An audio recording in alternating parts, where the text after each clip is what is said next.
Hey guys, tonight we're feeding a Templar Knight. This is a warrior monk who took vows of poverty, obedience, and fun prevention, then sat down every day to eat meals specifically designed to kill joy. So before you get comfortable, take a moment, like the video and subscribe, but only if you genuinely enjoy what I do here. And let me know in the comments where you're tuning in from and what time it is for you. It's always fascinating to see who's joining us from around the world. Now, dim the lights, and let's ease into tonight's journey together. Feeding a Templar Knight was not dining. It was not a meal. It was a logistical procedure performed to prevent collapse. Think less banquet and more human maintenance window. The goal was simple: keep the knight alive, upright, and capable of wearing an unreasonable amount of metal without passing out. A Templar did not eat for pleasure. Pleasure was suspicious. Pleasure led to smiling, and smiling often led to questions. Questions led to discussions, and discussions led to disobedience. The safest path was to eat something bland, nod internally, and move on with your day. The Knights Templar were warrior monks, which meant they took the least fun parts of monastic life and combined them with the most exhausting parts of warfare. From monks, they inherited discipline, silence, and a deep mistrust of enjoyment. From soldiers, they inherited the need for calories, strength, and the ability to march long distances while pretending they were fine. As a result, their meals lived in a narrow emotional zone, filling, repetitive, and spiritually humbling. If food could be described as interesting, someone had already made a mistake. A Templar did not browse menus. He did not ask for recommendations. He did not say things like, "I'm not really feeling lentils today." What he received was what everyone received, and what everyone received was chosen precisely because no one would get excited about it. Excitement was dangerous. Excitement led to attachment. Attachment led to longing. Longing led to distraction. Distraction led to thinking about things other than duty, God, and not dying violently. None of that was acceptable. Meals were deliberately structured to avoid indulgence. Portions were sufficient but uninspiring. Ingredients were practical, durable, and emotionally neutral. Spices existed, but only just enough to remind you they could have used more spices. Even the act of eating followed strict expectations. No rushing, no lingering, no dramatic reactions. You chewed, you swallowed, you reflected silently on obedience. If you enjoyed the meal too much, you kept that information to yourself. In modern terms, feeding a Templar Knight was less like dinner and more like refueling a siege engine that occasionally prayed. Calories mattered. Consistency mattered. Personal happiness did not. The result was a diet that kept bodies strong, minds focused, and morale safely low enough to prevent dangerous thoughts like, "What if life could be nicer?" Comfort was not the goal. Survival was. And survival, according to the Templars, tasted exactly like this. If you imagined a group of armoured knights sitting around a table laughing, talking, and bonding over dinner, let's correct that immediately. A Templar dining hall was not lively. It was not social. It was not warm in the emotional sense. It was quiet enough that you could hear bread being broken and souls being reshaped. Templars ate their meals in near total silence. Not because they were antisocial, but because silence was part of the discipline. Talking encouraged personality. Personality encouraged individuality. Individuality was a slippery slope that ended with opinions, preferences, and eventually someone asking why dinner always tasted like regret. So instead of conversation, meals were accompanied by readings. Scripture, rules of the order, or moral instructions were read aloud while everyone ate. Nothing compliments chewing dense bread quite like being reminded of obedience, humility, and your many spiritual shortcomings. If you wanted to comment on the food, you did not. If you wanted to ask for the salt, you did not. If you wanted to complain that the soup tasted like boiled despair, you definitely did not. Silence wasn't just expected. It was enforced by social pressure and the quiet judgment of everyone else at the table. The dining hall itself reinforced this atmosphere. Long wooden tables, hard benches, no cushions, no personal space. You sat shoulder to shoulder with other knights, all eating the same food at the same pace, all pretending not to notice each other. It was equality, but make it uncomfortable. Eye contact was minimal. Lingering looks suggested distraction. Distraction suggested temptation. Temptation suggested weakness. Weakness suggested paperwork. Nobody wanted paperwork. Even chewing was meant to be restrained. Loud eating drew attention. Attention drew correction. Correction drew embarrassment. The safest approach was slow, careful chewing, eyes down, thoughts politely directed away from hunger and toward discipline. And yet, within this silence, the Templars found order.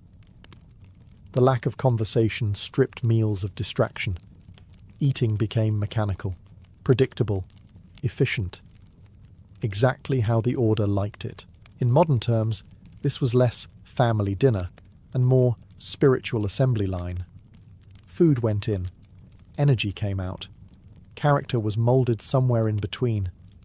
Silence ensured that no one lingered at the table for pleasure. You ate, you listened, you finished. Then you stood up and returned to duty, slightly less hungry and slightly more obedient than before. Because in the Templar world, even meals were training. Training in restraint, training in focus, training in the noble art of not speaking when you absolutely wanted to. If the Templar diet had a hero, it was not meat, wine, or anything remotely exciting. It was bread. Relentless, dependable, joyless bread. Bread wasn't a side dish.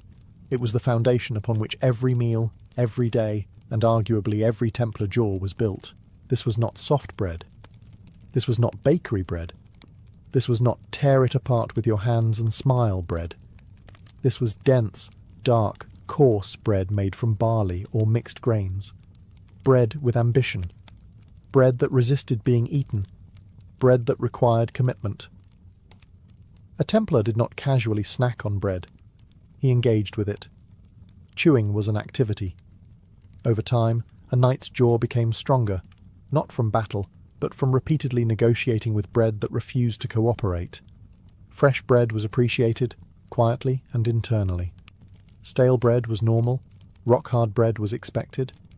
When bread reached the stage where it could reasonably be used to repair a wall, it was not discarded.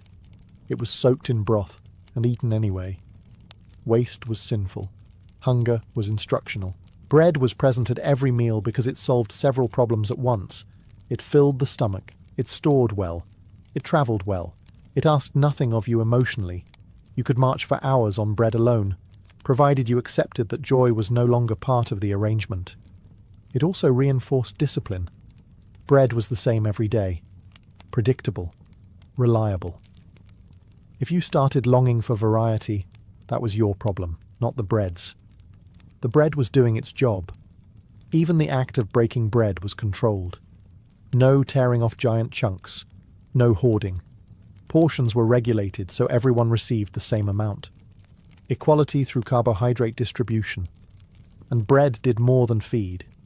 It absorbed soups, stews and sauces, transforming thin liquids into something approaching a meal. In this way, bread was not just food. It was a tool, a sponge, a coping mechanism. There was no ceremony around it, no praise, no reflection on flavour. Bread existed, and therefore you ate it. In modern terms, bread was the Templar's protein bar. Bland, efficient, and consumed with the understanding that it was not here to make you happy. If a Templar ever dreamed of food, it was probably bread. If he ever complained about food, it was silently, to himself, while chewing. And if he ever thought, surely there must be more to life than this, the bread was there to remind him, no, there is not. At this point, you might be wondering when the Templars finally got to the good part. The roasted meats, the dripping fat, the heroic chewing. This is where expectations quietly sit down and rethink their life choices. Yes, Templar knights ate meat. No, it was not a daily celebration. Meat was regulated, scheduled, and stripped of all drama. It appeared on specific days, approved by the rules, and prepared in ways that removed any trace of excitement. If you were hoping for a medieval barbecue, you joined the wrong order. When meat arrived, it usually came boiled or stewed, not roasted, not seasoned aggressively, not displayed proudly, boiled. This method had many advantages. It softened tough cuts, stretched portions, and eliminated anything resembling indulgence. It also ensured that meat tasted exactly like what the Templars wanted it to taste like, nourishment with no emotional attachment. The most common meats were beef and mutton. Pork existed, but it was not a favourite, partly because it was fatty, partly because it made people too happy, and partly because someone, somewhere, always suspected pork of encouraging moral weakness. Poultry showed up occasionally, but never with ceremony. Chickens were eaten with the same enthusiasm one might show toward filing paperwork. Portions were controlled. You were not eating until you were full. You were eating until you were no longer hungry enough to complain internally. Overeating was discouraged. Gluttony was a sin. Enjoyment beyond a certain threshold was suspicious. And no, rank did not earn you more meat. A knight did not receive a larger portion than a sergeant. Equality at the table reinforced obedience elsewhere. If you thought your battlefield bravery earned you an extra piece, the answer was no, and the silence around that no was very firm. Meat was seen as strengthening, but also dangerous. Too much meat led to excess energy. Excess energy led to restlessness. Restlessness led to thoughts. Thoughts led to questioning why life involved so much boiled food. The safest amount of meat was just enough to function. In modern terms, meat in a Templar diet was treated like a controlled substance. Approved. Limited. Carefully monitored. You got it because your body needed it, not because you wanted it. So yes, Templars ate meat. But they ate it the way they did everything else. Without flair, without joy, and without letting it get any ideas. Just when a Templar Knight might start thinking, "Ah yes, meat again, life is improving," the calendar quietly intervened. Enter the fasting days, and there were many. On those days, meat vanished completely, replaced by fish, because nothing says spiritual discipline like eating something that smells faintly offended by existence. Fish days were not rare exceptions.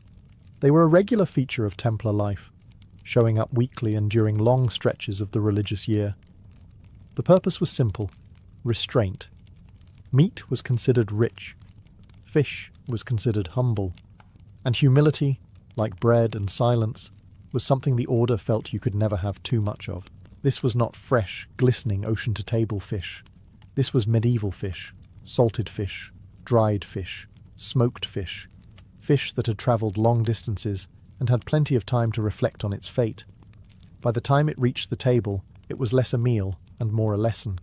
Salted fish was especially common. It preserved well, travelled easily, and lasted forever, possibly longer than the night eating it. The downside was that it tasted exactly like what it was: fish that had been aggressively introduced to salt and then left alone with its thoughts. Cooking methods did not improve matters. Fish was usually boiled or stewed, sometimes mixed with vegetables, sometimes served plainly, always served without apology.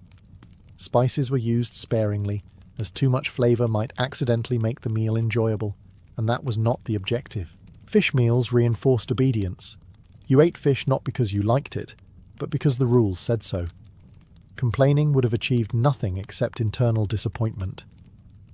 The proper response was quiet acceptance and slow chewing. Interestingly, fish days also served a practical purpose. They gave the body a break from heavy meats and stretched resources in regions where meat was expensive or scarce. Spiritually humbling and economically efficient, a combination the Templars deeply appreciated. In modern terms, fish days were like mandatory wellness meals imposed by someone who did not care whether you enjoyed them. Nutritious, sensible, deeply unexciting. And yet, fish kept Templars alive, functional and obedient, which, from the Order's perspective, meant it was doing an excellent job. So when fish appeared on the table, no one celebrated. No one complained. They simply ate, knowing that tomorrow might bring meat again. Or more fish. If bread was the foundation of a Templar's diet, and fish was the test of obedience, then vegetables were the unsung labourers quietly holding the entire system together. They were not glamorous. They were not celebrated. They were simply there. Always. Waiting patiently in bowls, stews and pots, doing the nutritional work no one else wanted credit for. Templar vegetables were not chosen for flavour. They were chosen because they grew easily, stored well, and did not encourage emotional attachment. Onions, leeks, cabbage, beans, lentils, peas, vegetables that understood their role in life and did not aspire to greatness. Onions appeared constantly. They were cheap, durable, and capable of making otherwise bland food feel like it had briefly considered personality. Leeks were popular too, especially in stews, where they dissolved into the background like obedient monks of the vegetable world. Cabbage showed up whenever someone remembered to grow it, and when it did, it stayed for a long time, both in storage and in memory. Legumes did most of the real work. Lentils and beans were filling, protein-rich, and deeply committed to being boiled until all individuality was removed. A pot of lentils could feed many nights, last several meals, and ask nothing in return except patience and low expectations. Vegetables also served an important moral purpose. They were humble, plain, earthbound. Eating them reinforced the idea that pleasure was optional and restraint was virtuous. No one ever looked at a bowl of boiled cabbage and felt tempted toward excess. Mission accomplished. Preparation was simple. Vegetables were chopped, tossed into a pot, boiled, and occasionally seasoned with salt. Herbs existed, but they were used cautiously, as if flavour itself might lead to sin. The result was food that filled the stomach without exciting the mind. And yet, these vegetables kept Templars functioning. They provided energy for training, digestion that did not rebel, and meals that could be eaten day after day without logistical complications. In a life built on routine, vegetables fit perfectly. In modern terms, vegetables were the Templar equivalent of meal prep. Reliable, predictable, nutritionally responsible, emotionally absent. No one praised them. No one missed them when they were gone. But without vegetables, the entire system would have quietly collapsed, which honestly is exactly how the Templars like things to work. If there was one culinary achievement the Templars truly mastered, it was soup. Not because they loved it, but because soup was the logical endpoint of their entire worldview. Soup was efficient. Soup was obedient. Soup asked no questions and required no enthusiasm. When in doubt, everything went into a pot. Bread too hard to chew, soup. Vegetables looking tired, soup. Meat too tough to pretend you enjoyed, soup. Fish that had travelled across 3 regions and lost all hope, definitely soup. Soup solved problems quietly, which made it the perfect food for an order that preferred quiet solutions. Most Templar soups were thick stews rather than light broths. Thin soup suggested scarcity. Thick soup suggested control. A proper stew could be ladled, stretched, reheated and served again tomorrow with minimal effort and zero emotional investment. If a pot lasted several days, that was not laziness. That was efficiency. Soup also served a structural purpose. Remember the bread? The jaw-breaking, enthusiasm-crushing bread? Soup softened it. Knights dunked their bread into the pot, letting it absorb liquid until it became chewable again. In this way, soup functioned less like a dish and more like a repair tool. The contents of a Templar stew depended on the day. Lentils, beans, onions, cabbage, leeks, bits of meat, sometimes fish, sometimes all of the above. Once ingredients entered the pot, individuality ceased to exist. Everything became stew. Differences were erased, equality was achieved, spices were minimal, salt was standard, herbs appeared occasionally, just enough to remind everyone that flavour was theoretically possible, but not encouraged.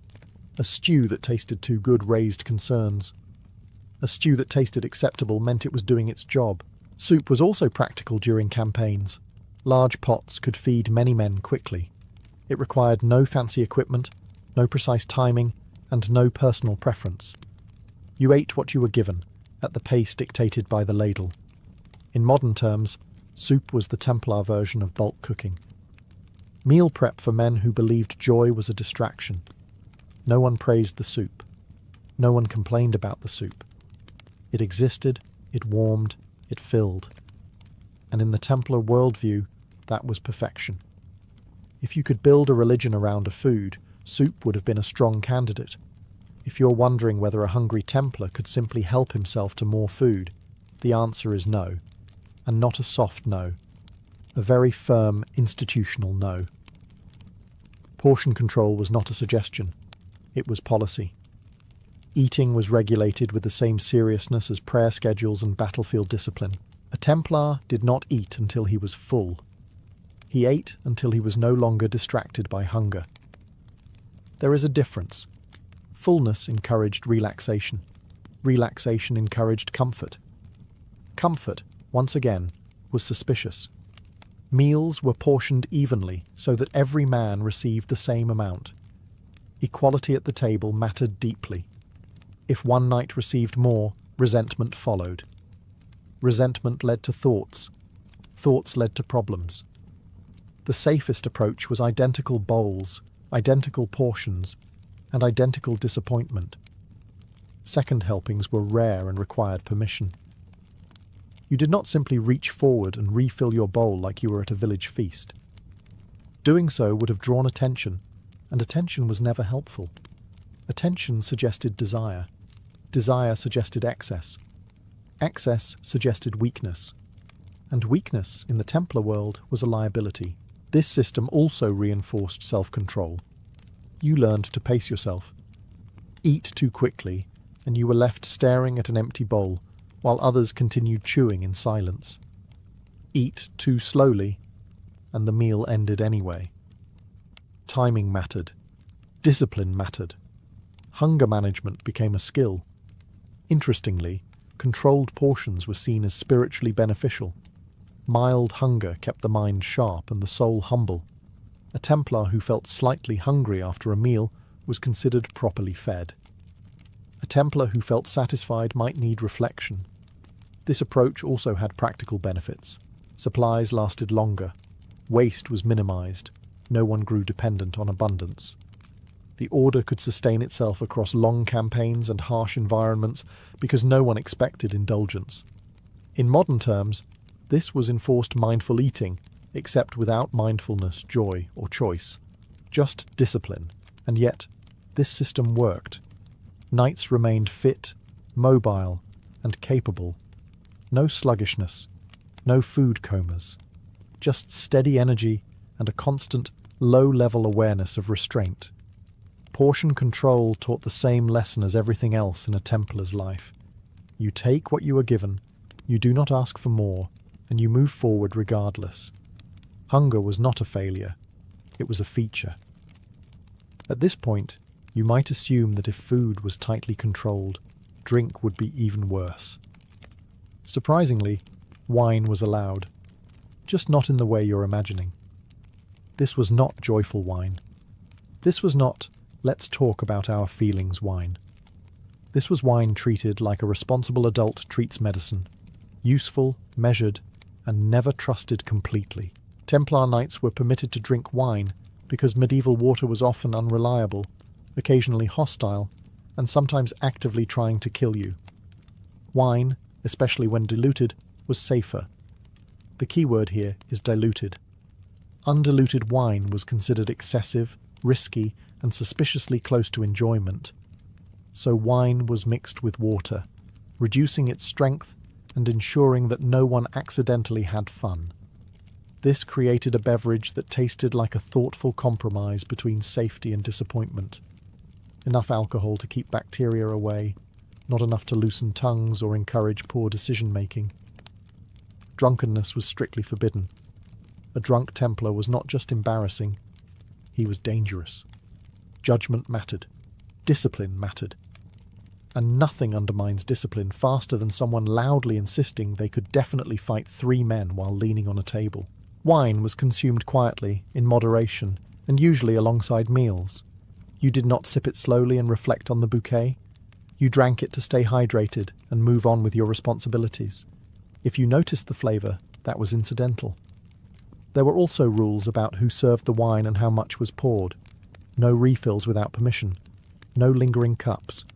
The cup appeared, did its job, and disappeared again, much like joy in a Templar's life. Interestingly, wine also played a social levelling role. Everyone drank the same thing, in the same amount. Rank did not bring better wine. A knight commander did not get a finer vintage than the newest brother. Equality, once again, was enforced through mild dissatisfaction.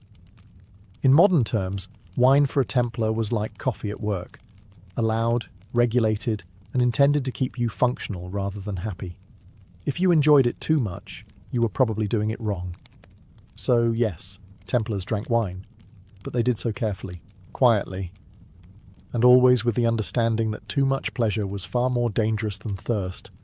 Wine was fuel, not escape. One of the most radical ideas in modern dining is choice. Menus, options, preferences, allergies. The ability to say, actually, I'm not in the mood for that. None of this existed in a Templar dining hall. Choice was not removed accidentally. It was removed on purpose. A Templar Knight did not have preferences. Or rather, he may have had them once long ago, before he signed away his personality and received a white cloak in exchange.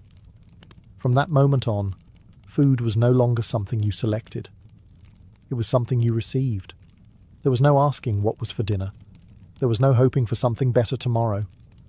There was certainly no saying, I don't really like fish. Disliking food was a private emotion to be processed internally, quietly, and never shared. Expressing preference suggested attachment. Attachment suggested desire. Desire suggested weakness. Weakness, as always, was inconvenient. This absence of choice was intentional training. When you eat what is placed in front of you day after day without comment, you learn a very specific lesson. Your comfort is not the priority. Obedience is.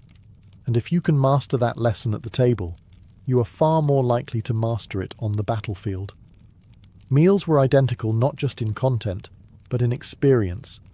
Same bowls, same portions, same silence.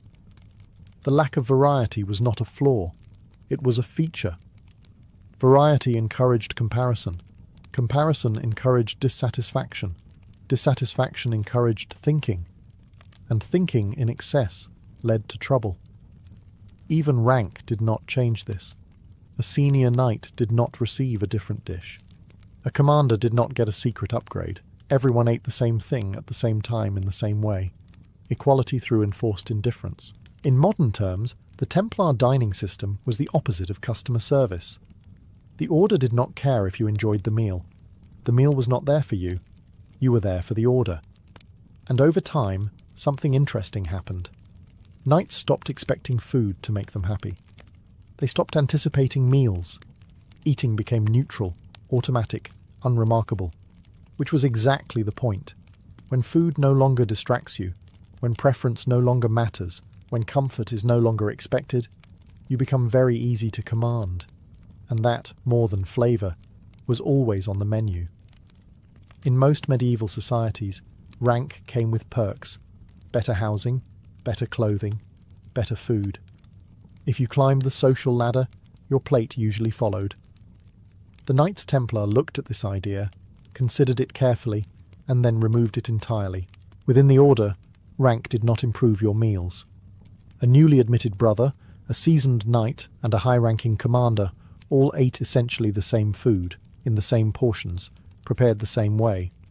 Authority did not earn you extra meat. Leadership did not unlock better bread. Promotion did not come with dessert.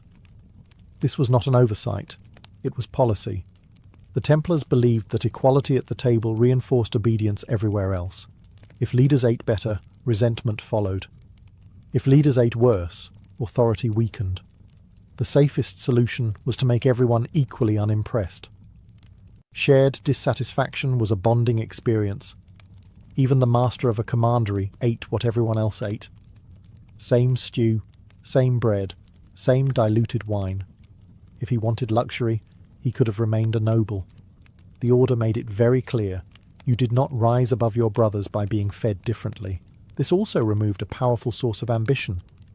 You couldn't climb the ranks for comfort. You couldn't earn better food through obedience. Advancement brought responsibility, not reward, which meant that anyone seeking power for personal gain usually lost interest very quickly. Meals became one of the few places where rank disappeared entirely. No special seating, no upgraded bowls, no secret kitchen privileges, just long tables, identical portions, and the quiet understanding that no one was special right now. From a practical standpoint, this made logistics easier. Kitchens prepared one meal for everyone. Supplies were distributed evenly. No complicated hierarchies of ingredients. No accounting nightmares. Efficiency and discipline worked hand in hand. In modern terms, this was radical. Imagine a workplace where the CEO eats the same lunch as everyone else, every day without complaint. Now imagine that lunch is lentil stew and hard bread. You begin to understand the commitment involved. The absence of culinary privilege reinforced the order's core message. You are here to serve, not to be served. You lead by example, not by appetite.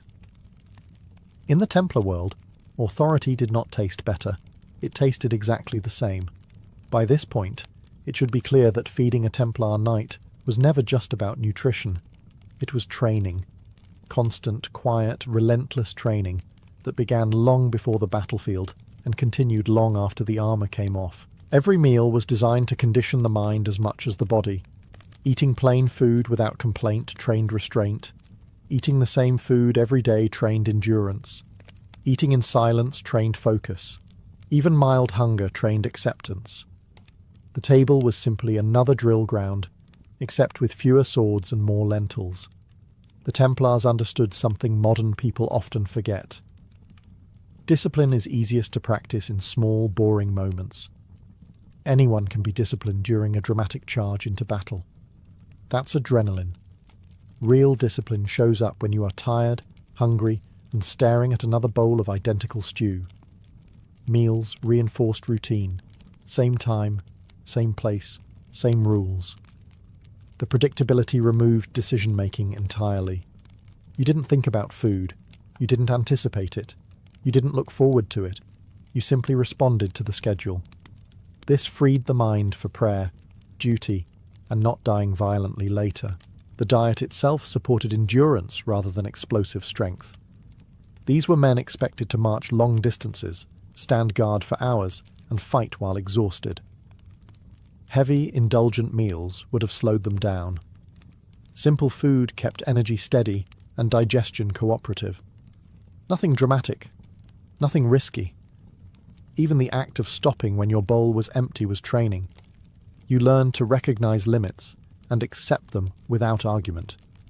You learned that wanting more did not mean you would receive more. This lesson carried over into every other aspect of Templar life. In modern terms, this was behavioral conditioning disguised as dinner. No motivational speeches required, no shouting, just repetition until obedience became instinct. And over time, it worked. Knights became comfortable with discomfort. They learned to function without pleasure as a reward. Hunger, boredom, and repetition stopped being problems and became background noise. That made them remarkably resilient. When orders came, they obeyed.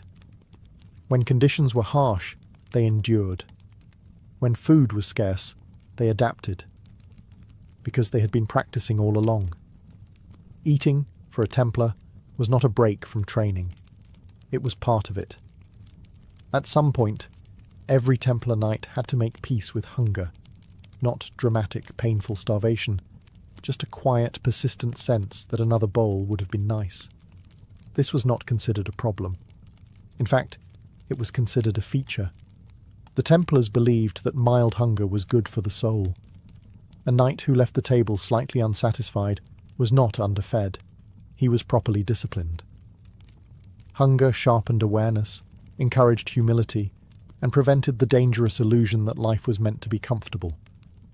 Comfort once again was suspicious. A full stomach led to drowsiness. Drowsiness led to wandering thoughts. Wandering thoughts led to reflection. Reflection in excess led to questions. And questions were rarely helpful to an organization built on obedience and clarity.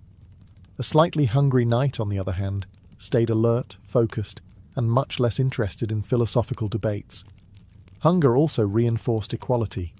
Everyone felt it. No one escaped it. If the entire table stood up from a meal with the same faint dissatisfaction, harmony was preserved. Shared discomfort was a powerful unifying force. It reminded each man that he was part of something larger than his own appetite. There was also a spiritual dimension. Medieval Christianity viewed hunger as a form of discipline and purification. Fasting had long been used to train the will and quiet the body's demands. The Templars didn't fast constantly, but they lived close enough to hunger that fasting never felt shocking. It was familiar, almost comforting, in a strange way. From a practical perspective, accepting hunger made logistics easier. Supplies lasted longer. Rations stretched further. Campaigns could continue without panic when food ran low. A knight accustomed to abundance breaks quickly when it disappears. A knight accustomed to restraint barely notices the difference. In modern terms, this was deliberate discomfort training. Not extreme, not cruel. Just consistent enough to reshape expectations. The goal was not to punish the body, but to remove its authority. Over time, hunger lost its power. It stopped demanding attention. It became background noise, like the weight of armor or the sound of marching boots. Something you noticed, acknowledged, and moved past. A Templar did not fear hunger. He did not chase fullness. He accepted the space between. And in that space, the Order believed discipline lived. Hunger was not a failure. It was a lesson. By now, it should be clear that food in a Templar's life was doing far more than keeping him alive. It was teaching him something. Constantly. Quietly. Relentlessly. Every meal was a lesson. And the curriculum was simple. Obedience, restraint, and the understanding that life was not designed around your comfort. The Templars believed that the body was not an enemy, but it was definitely not in charge. Food was one of the easiest ways to remind it of that fact. Plain meals taught humility. Repetition taught patience. Controlled portions taught self-command. And the absence of indulgence taught something even more important. You could survive without getting what you wanted. This wasn't accidental. The Order understood human psychology better than it let on. If you train a man to obey rules when he is tired and hungry, he will obey them when he is rested and afraid. If you teach him to accept disappointment at the table, he will accept hardship on the march. Even flavor played a role.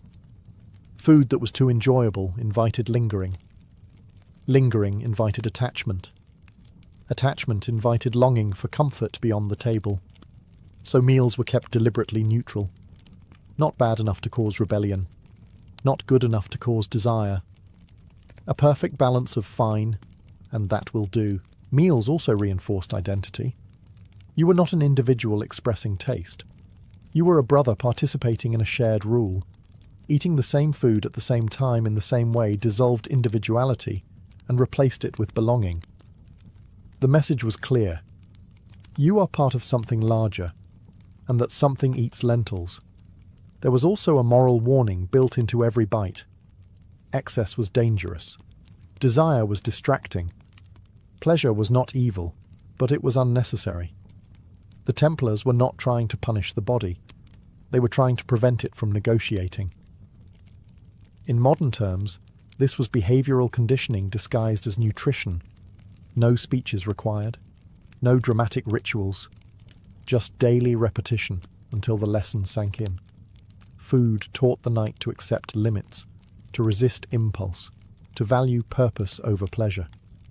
And when you live that lesson every day, it stops feeling restrictive. It starts feeling normal. That was the real achievement of the Templar diet. Not strength, not endurance, but the quiet reshaping of expectation. By the time a knight rose from the table, he had not just eaten. He had been reminded, once again, of who he was meant to be. In the end, feeding a Templar Knight was never about food. Food was just the delivery system. The real purpose was to sustain a life built on obedience, endurance, and the quiet acceptance that comfort was not part of the contract. Every meal reinforced the same message. You are not here for yourself. The bread that resisted chewing. The soup that tasted exactly like yesterday's soup. The fish that appeared more often than anyone wanted. The portions that ended just before satisfaction. All of it worked together to create a knight who expected little and endured much. The Templars did not try to make men strong by feeding them richly. They made them strong by teaching them to function without luxury. A knight who could fight, pray, march, and think clearly on plain food was a knight who would not fall apart when conditions worsened. And conditions always worsened. This diet shaped bodies, yes, lean, durable, capable of long effort, but more importantly, it shaped expectations. A Templar did not wake up hoping for a good meal. He woke up expecting duty. Food simply supported that expectation, like armor supports the body, heavy, restrictive, and necessary. And this system worked. For generations, the Order maintained discipline across vast distances, hostile environments, and constant pressure. They marched, guarded, and fought without needing incentives beyond purpose and structure. Their meals were not rewards. They were routines. In modern terms, feeding a Templar Knight was closer to maintaining a machine than hosting a human being. You gave it what it needed. No more. No less. If the machine complained, that was a flaw to be corrected, not a request to be honoured. There is something unsettling about that, and something impressive. Because in a world obsessed with comfort, the Templars built an identity around restraint. They proved that you could remove pleasure from daily life and still function at a high level, not happily, not comfortably, but effectively. So when you imagine a Templar at the table, do not picture feasting.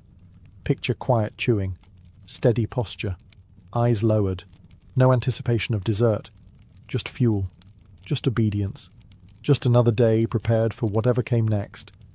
And for a Templar Knight, that was always enough. Empress Feng did not enter history through triumph or conquest. She entered it through loss. Born into the powerful Feng clan during the 5th century, her early life unfolded amid the brutal realities of Northern Wei court politics, where power shifted suddenly and mercy was rare. When her family fell victim to political purges, their status collapsed almost overnight. Adult men were executed or exiled. Women and children were absorbed into the palace system, stripped of their former identities. Feng was still young when she was taken into the imperial household, not as royalty, but as a consort in training, a life defined by silence, obedience, and constant surveillance. The Northern Wei court was not a place of comfort. It was a machine built on ritual, suspicion, and hierarchy. Every gesture carried meaning. Every word could be repeated. For a young woman without family protection, survival depended on restraint and observation. Feng learned quickly. She listened more than she spoke.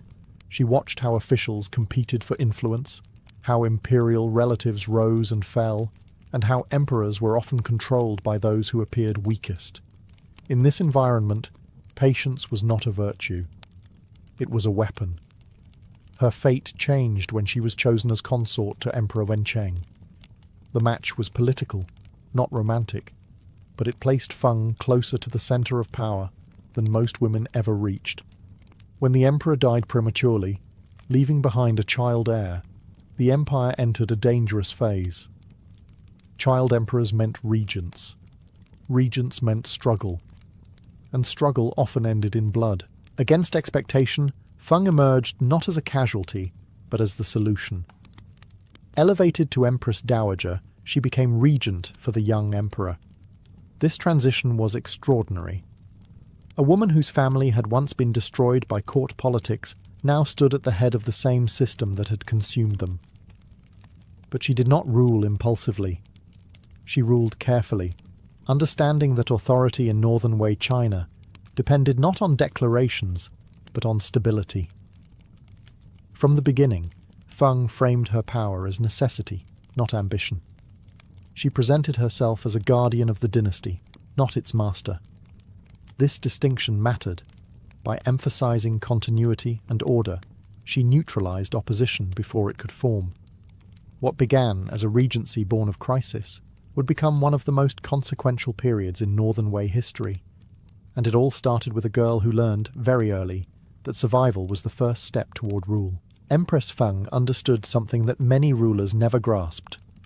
Power was not held by issuing commands, but by mastering systems. As regent, she did not immediately attempt sweeping reforms or dramatic displays of authority. That would have been dangerous. The Northern Wei court was dominated by entrenched aristocratic clans, military elites, and senior officials who viewed a female regent as temporary at best, illegitimate at worst. Feng's first task was not to rule. It was to endure. She began by studying the machinery of governance: court rituals, legal procedures, land administration, military appointments. None of these were abstract concepts. They were levers. Feng attended meetings quietly, allowing ministers to speak freely, often at length. This silence was strategic. Officials revealed their ambitions, rivalries, and weaknesses without realizing they were being observed. Over time, she learned who valued stability, who thrived on chaos, and who could be trusted only when watched closely. Rather than purge the court, Feng preserved it. She retained experienced officials, even those who doubted her authority, because continuity mattered more than loyalty in the early years. Abrupt changes would have signaled insecurity. Stability, on the other hand, projected confidence. Slowly, the court adjusted. Ministers stopped waiting for a male regent to appear. They brought their concerns directly to her. Feng also understood the importance of legitimacy. As a non-Tuoba woman ruling a Xianbei-led dynasty, she occupied an unusual position. Instead of resisting this, she reframed it. She emphasized Confucian ideals of moral governance while respecting steppe traditions valued by the ruling elite. This dual approach allowed her to speak to both sides of the empire without alienating either. It was not compromise. It was synthesis. Behind the scenes, Feng reorganized palace authority. Eunuchs, often used as power brokers, were placed under stricter supervision. Imperial relatives were kept close but politically limited. The regent reduced opportunities for factional alliances by dispersing influence across multiple offices. No single group was allowed to dominate. Balance became policy. Perhaps most importantly, Feng avoided the appearance of permanence. She consistently referred to her role as temporary guardianship, ruling only until the emperor came of age. This reassured officials while giving her room to act. In practice, she was already shaping the future of the dynasty. But she did so quietly, patiently, building control not through fear, but through structure. By the end of this phase, Feng was no longer merely surviving the court. She was directing it. And the empire, for the first time in years, was steady. Empress Feng did not see government as something that existed only in palaces and memorials. To her, rule began in the countryside. Northern Wei China in the 5th century was scarred by decades of warfare, forced migrations, and uneven land control. Powerful clans accumulated estates while small farmers disappeared into debt, flight, or servitude. An empire could not survive this imbalance for long. Feng understood that if the state did not reclaim its relationship with the land, it would lose its people. One of her most consequential moves was to strengthen and expand systems of land regulation. Rather than allowing aristocrats to absorb farmland unchecked, the court reasserted control over land distribution and taxation. Peasant households were registered more carefully, ensuring that taxes were assessed more evenly and that labour obligations were not arbitrarily increased by local elites. This was not benevolence alone. It was strategy. A stable tax base meant predictable revenue, and predictable revenue meant fewer military revolts. Feng also worked to reduce the abuse of corvée labour. Farmers were the backbone of the dynasty's economy, but they had long been treated as expendable. Under her direction, limits were placed on forced labour demands, especially during planting and harvest seasons. These adjustments may seem minor, but they had profound effects. Villages that could feed themselves were less likely to rebel or flee.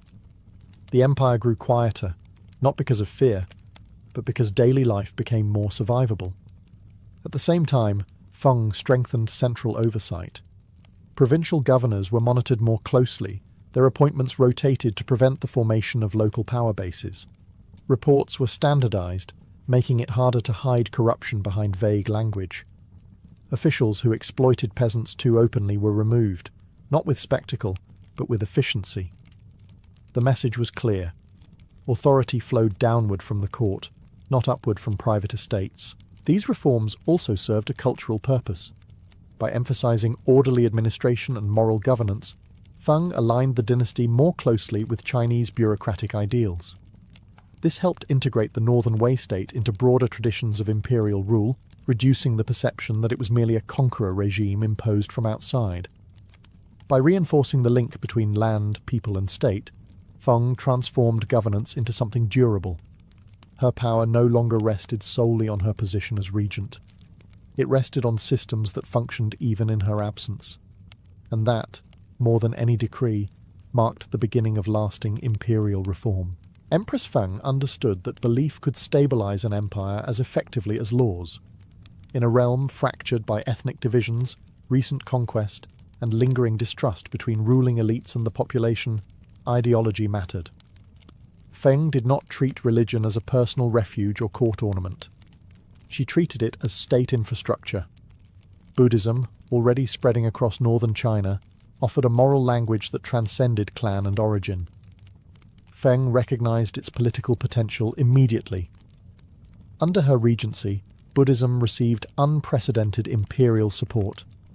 Monasteries were expanded, monks were protected, and religious institutions were formally integrated into the state. This was not blind patronage. Feng imposed regulations on monastic landholdings and ensured that temples operated within defined limits. The goal was balance. Buddhism was to guide morals and unify communities, not become an untouchable power unto itself. Buddhist ideals of compassion, restraint, and moral authority aligned well with Feng's broader vision of governance.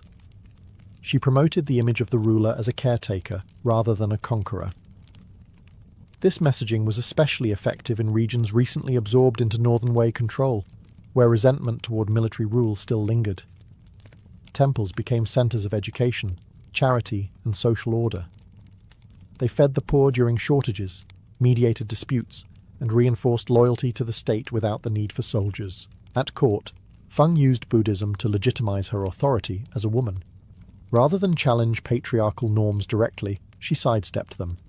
Buddhist teachings offered precedents for female virtue, spiritual authority, and moral guardianship. By associating her regency with religious merit and ethical duty, Feng reframed her power as righteous stewardship. Critics found it harder to accuse her of ambition when she presented herself as acting in accordance with cosmic order.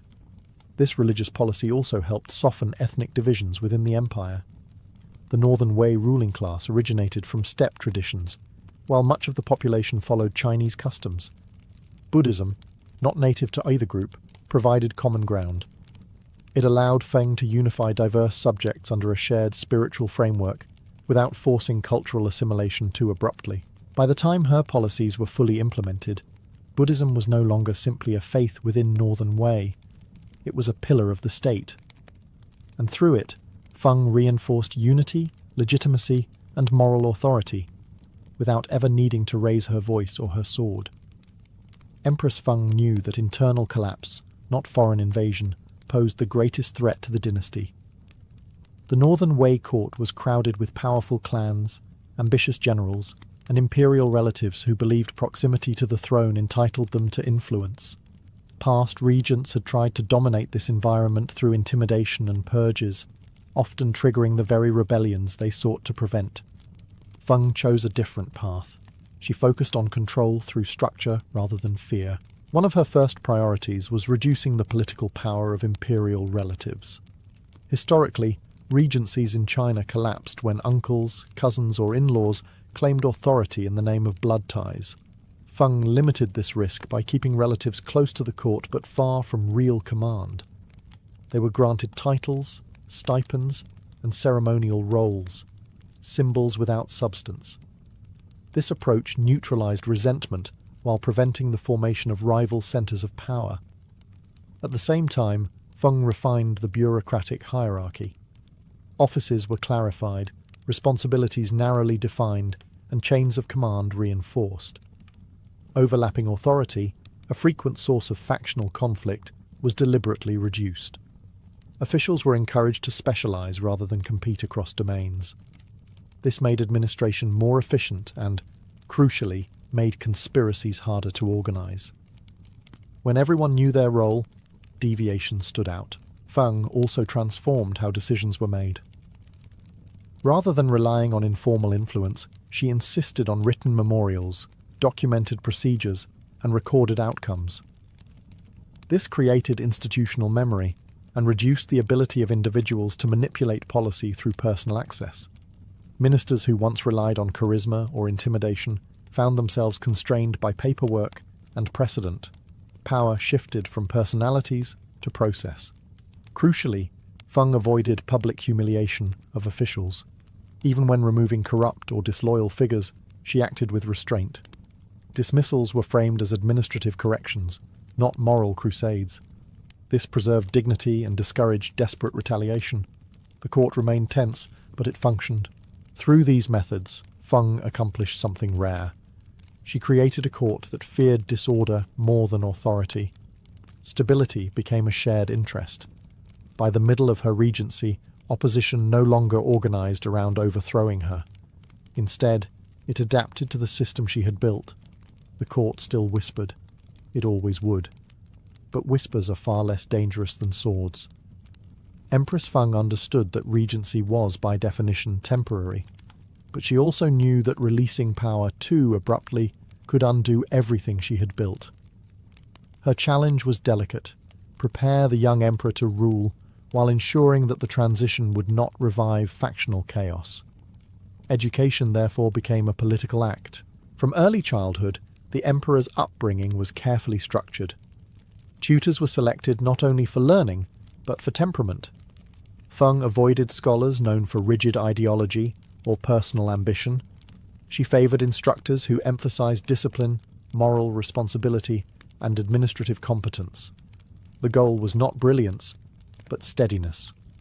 An emperor did not need to be exceptional. He needed to be predictable. Feng also controlled access. Courtiers who sought to influence the emperor were filtered through layers of supervision. Childhood friendships were monitored, gifts were regulated, even casual conversations were noted. This was not paranoia.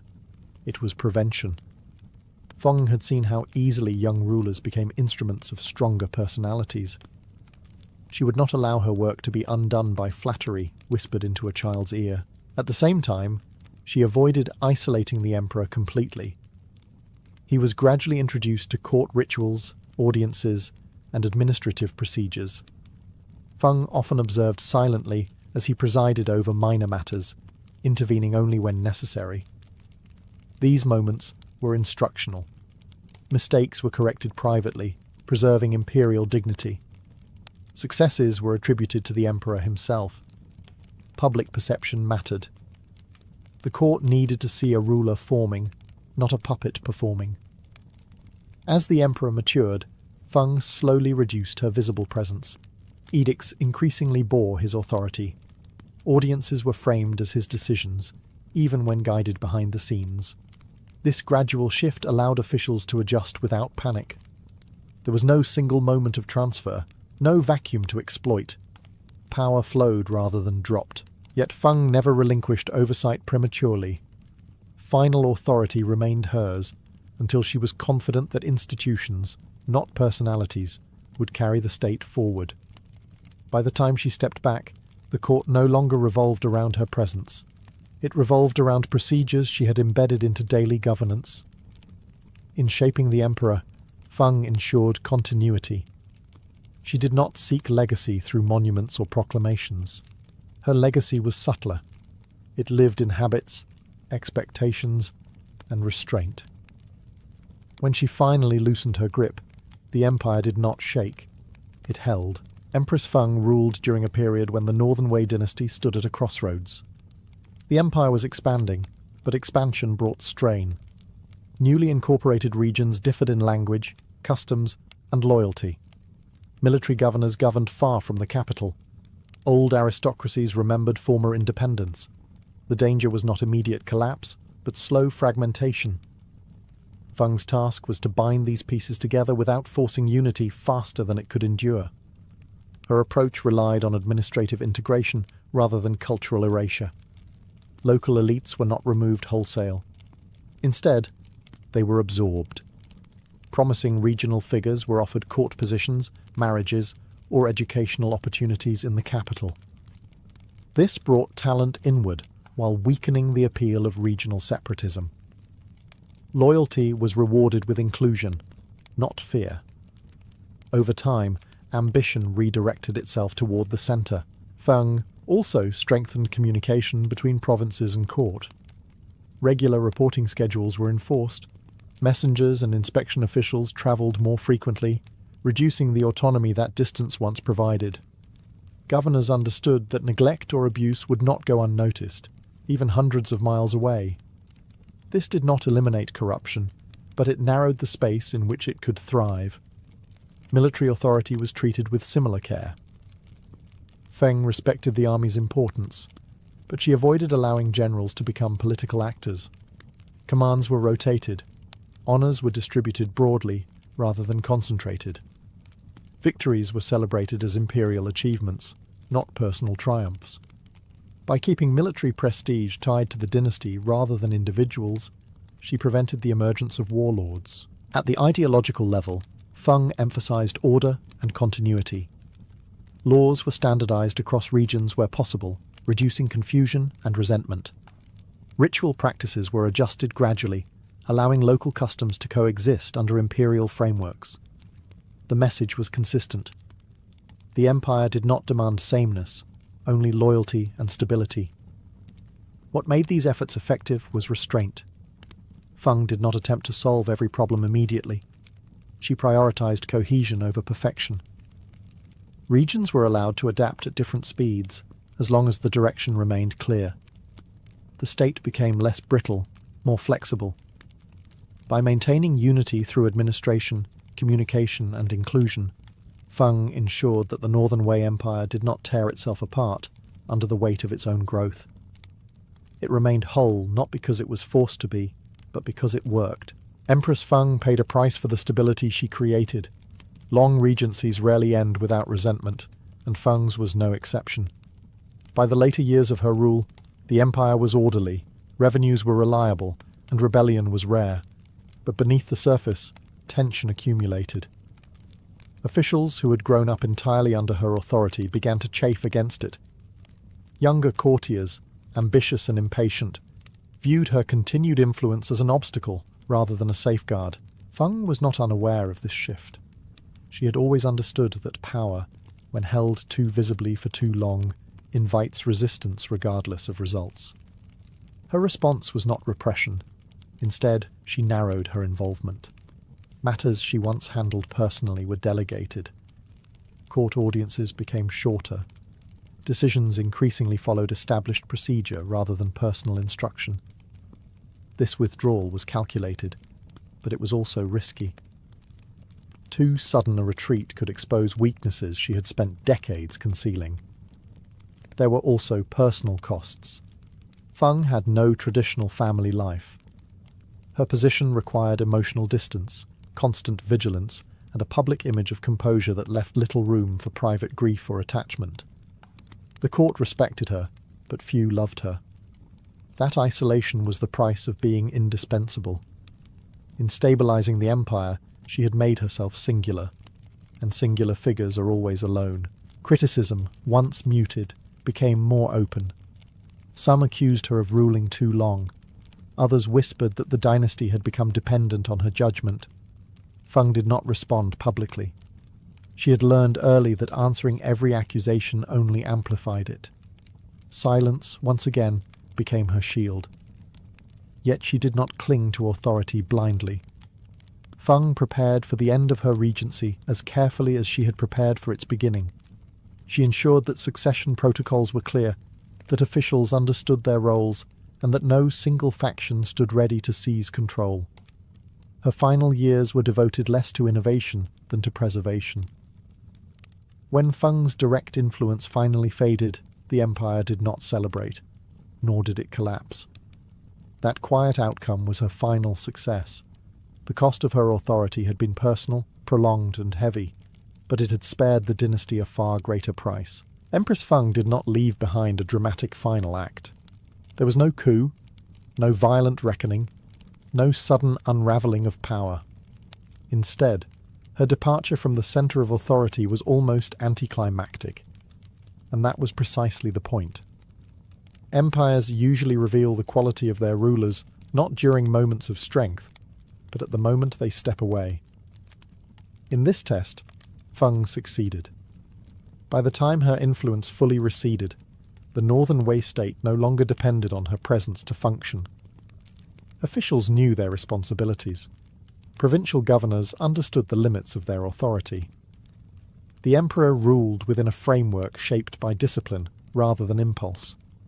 Laws were enforced through procedure, not favoritism. The court no longer waited for a single voice to decide its direction. It moved according to patterns Feng had spent decades embedding. Her greatest achievement was not any single reform, but coherence. She transformed a conquest dynasty into a working imperial system capable of governing a diverse population. Agriculture was protected, revenue stabilized, religion integrated, and administration standardized. None of these changes were revolutionary on their own. Together, they created endurance. Feng's promotion of Buddhism left a visible cultural imprint that extended far beyond her lifetime.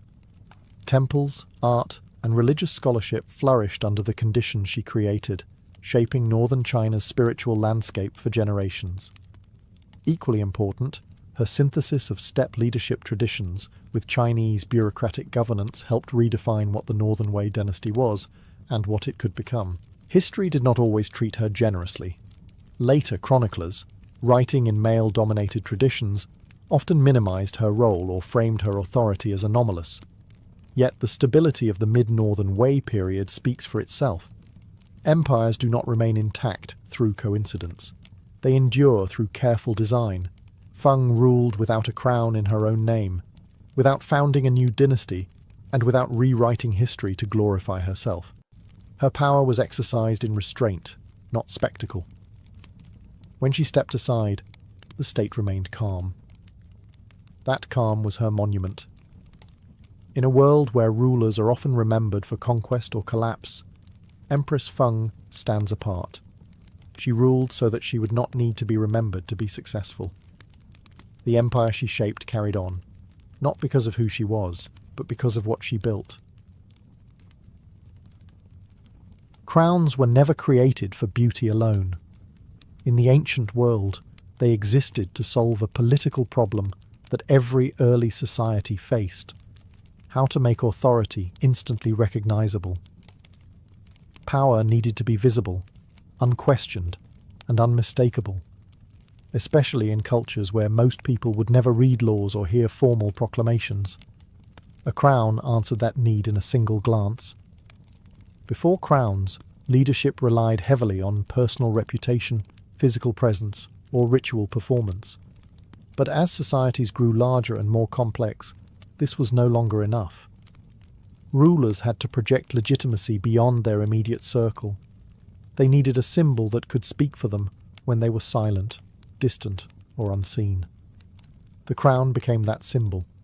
It announced hierarchy before words were spoken, and reminded observers that power was not evenly distributed. What made crowns effective was their separation from ordinary human appearance.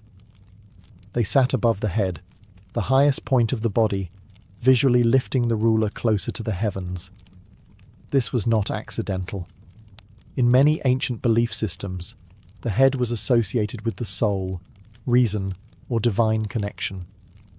Placing an object there transformed the ruler into something more than human, part political figure, part sacred vessel. Crowns also turned abstract ideas into physical objects. Concepts like divine favour, ancestral right, cosmic balance, or imperial unity are invisible on their own. A crown made them visible. Gold suggested permanence. Gems implied celestial power. Height conveyed dominance. Even simplicity could signal restraint and moral authority. Every design choice communicated something about why a ruler deserved obedience. Importantly, crowns were not interchangeable ornaments. They were tightly controlled symbols, often restricted by law or custom. To wear a crown without authorization was not fashion, it was rebellion. This exclusivity reinforced their power. When only one person in a society could wear a specific crown, that object became synonymous with rule itself. Crowns also worked psychologically. They trained subjects to associate authority with appearance. Over time, people learned to obey the symbol as much as the person wearing it. This made rule more stable. Even a weak or distant ruler could command respect as long as the crown remained intact and visible. In this way, crowns were tools. Not tools of vanity, but tools of governance. They condensed power, belief, and hierarchy into a single object, one that could be seen, remembered, and feared. Long before written constitutions or standing armies, the crown made rule possible by making power visible. In ancient Egypt, a crown was never just a marker of rank. It was a statement about how the universe itself was ordered. Egyptian kingship rested on the idea that the ruler did not merely govern people, but maintained Ma'at, the fragile balance between chaos and order.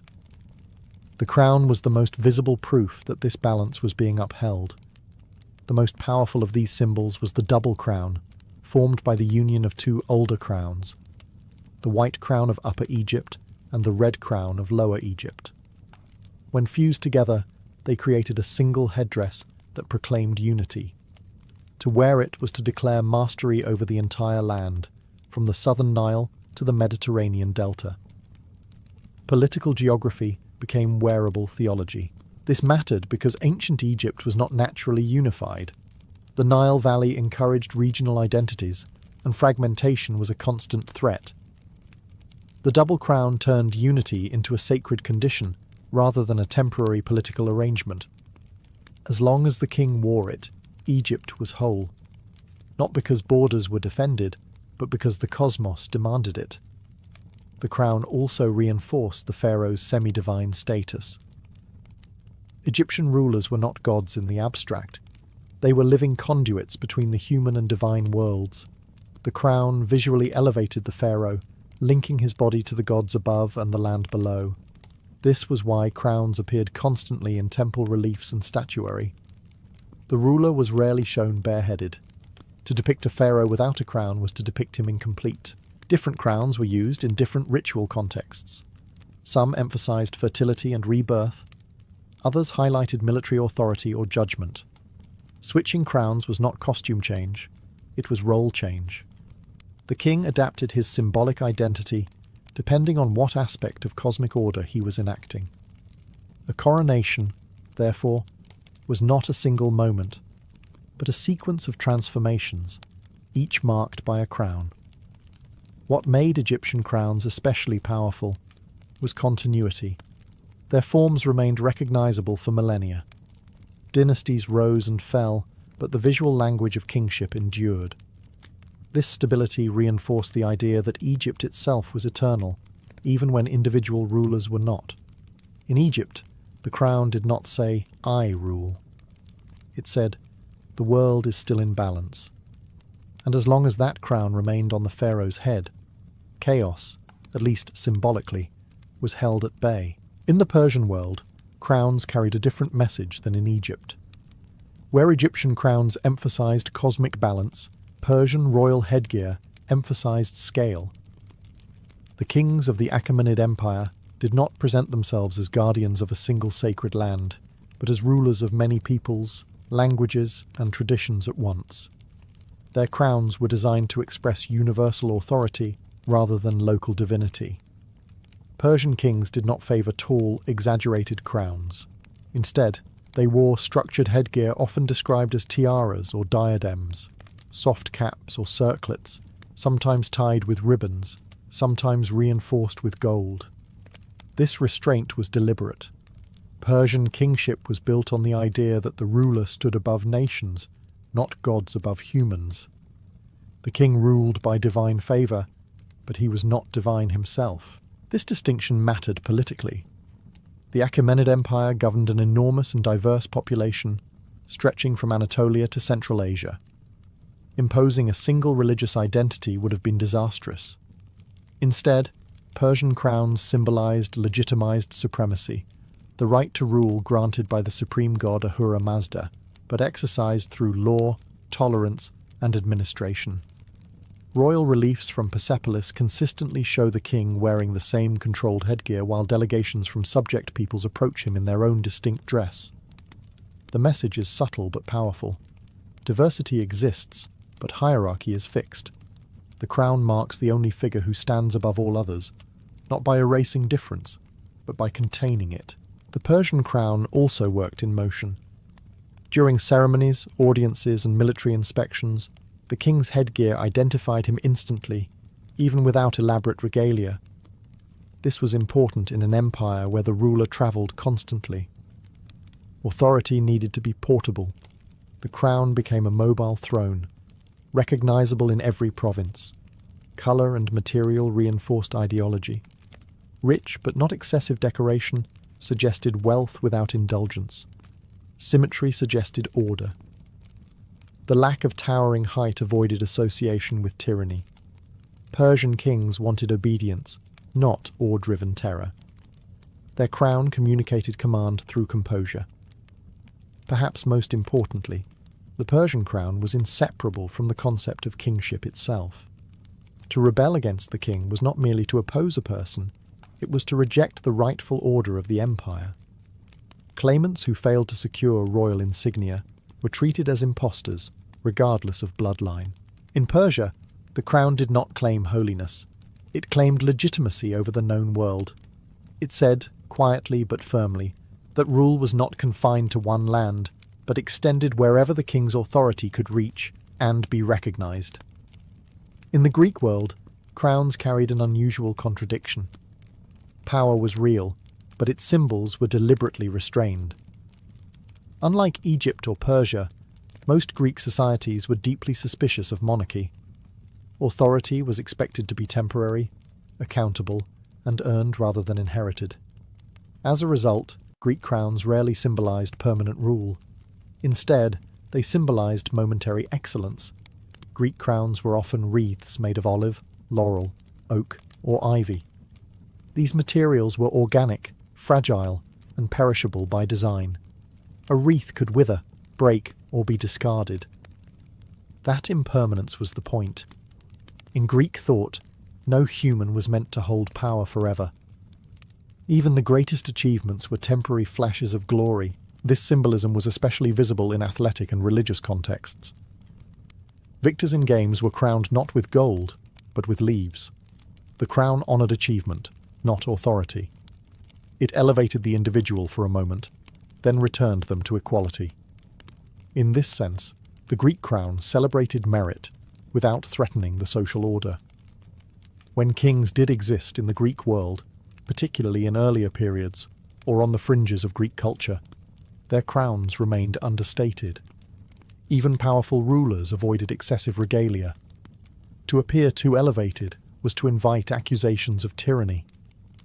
Greek political culture associated towering crowns and rigid headgear with Eastern despotism. A ruler who looked too divine was a ruler who had gone too far. Greek gods, interestingly, were crowned more lavishly than Greek rulers. Divine figures wore radiating crowns, wreaths, or elaborate headpieces that clearly separated them from humans. This reinforced a crucial boundary. Gods could be eternal and absolute. Humans could not. A mortal who dressed like a god was violating the natural order. This separation shaped Greek political ideology. Authority was expected to be visible but limited. Symbols had to reinforce restraint rather than dominance. Even later Hellenistic rulers, who adopted more elaborate crowns after the conquests of Alexander the Great, struggled with this tension. Their diadems borrowed from Persian models, but Greek audiences never fully accepted them as natural.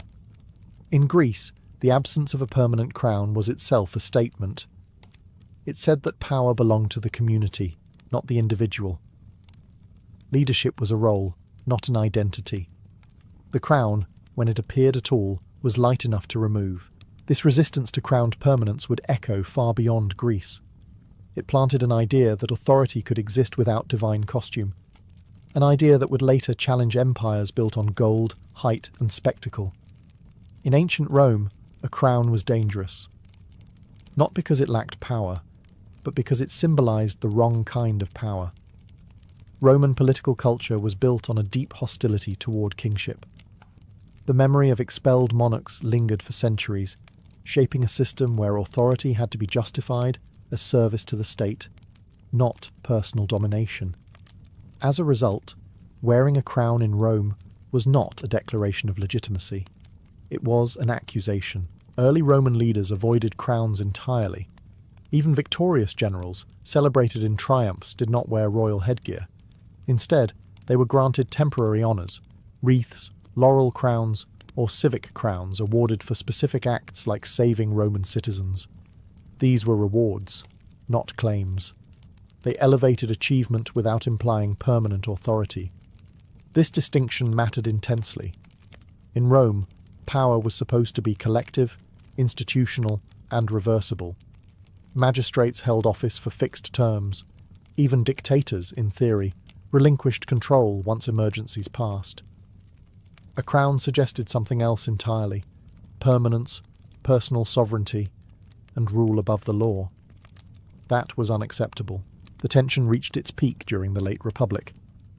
As individuals accumulated unprecedented power, the symbolism of crowns became explosive. When Julius Caesar was offered a diadem, the crowd reacted with shock. His refusal was staged, but the message was clear. Accepting a crown would have confirmed fears that Rome was sliding back into monarchy.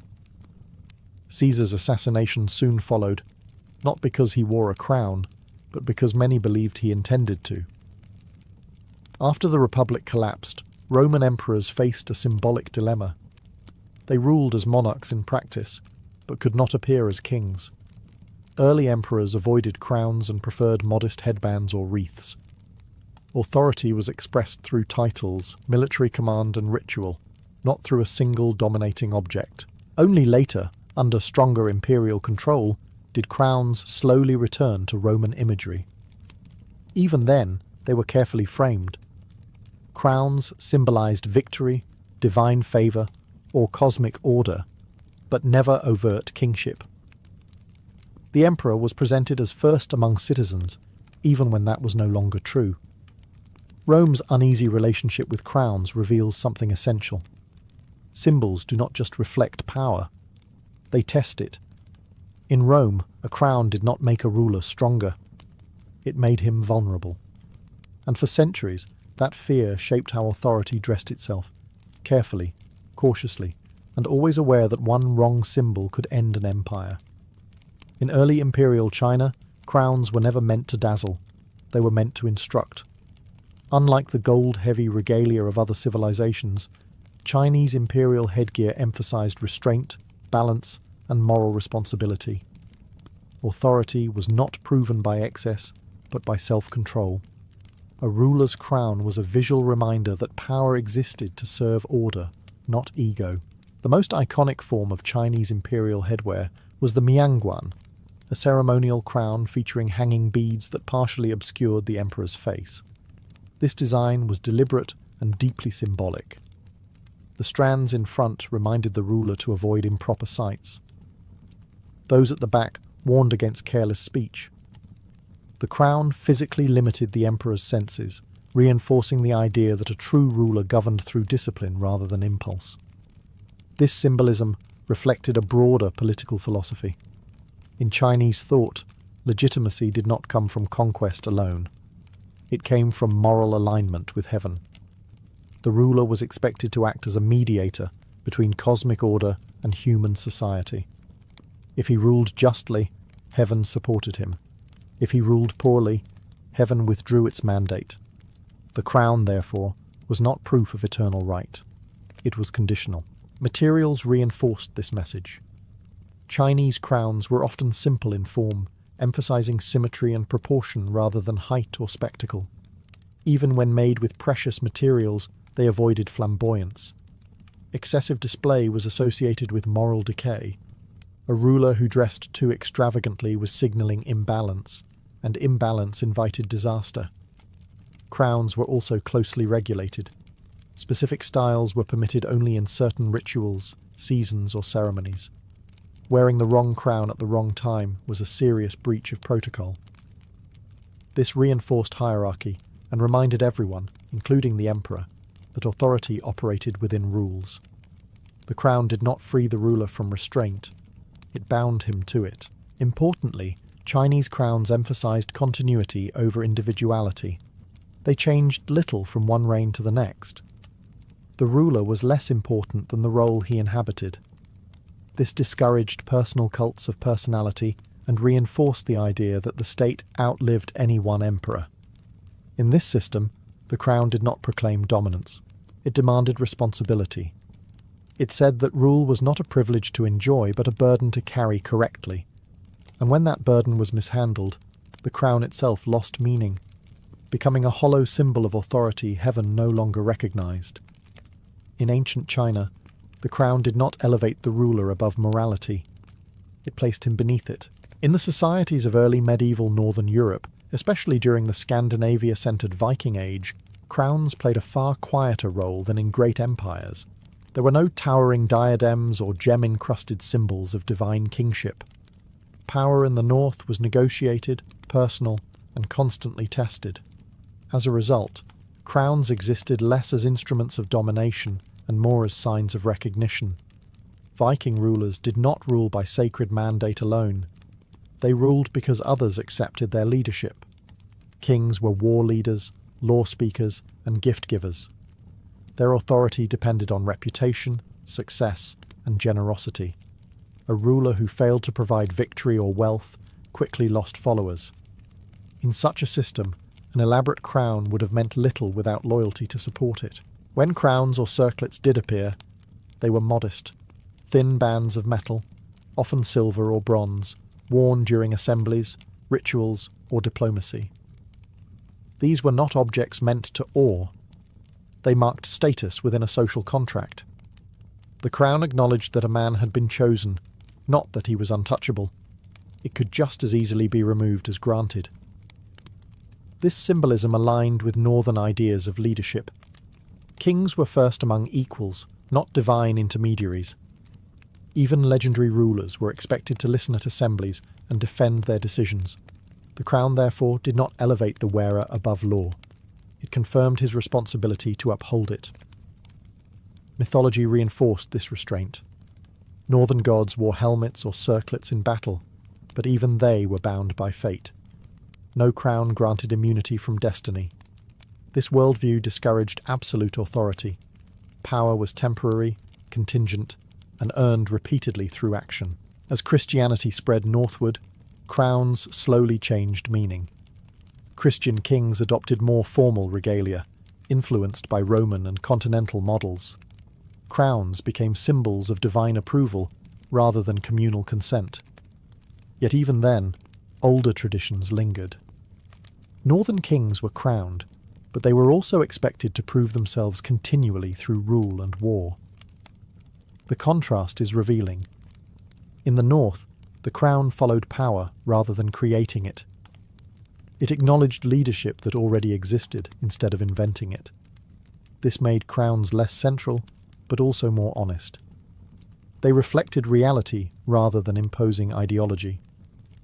In these societies, a crown did not command obedience by itself. It confirmed that obedience had already been given, and could be withdrawn if the ruler failed to deserve it. Not all ancient crowns were forged from gold or shaped from metal. In many civilizations, the most powerful crowns were symbolic constructions made of feathers, light, or ritual authority rather than permanent materials. These crowns mattered not because they endured physically, but because they connected rulers to forces believed to transcend the human world. In ancient Mesoamerica, crowns often took the form of elaborate feathered headdresses. Feathers from rare birds were valued more highly than precious metals because they symbolized the sky, the sun, and divine breath. To wear such a crown was to embody cosmic energy. The ruler was not merely appointed by gods, he visually merged with them.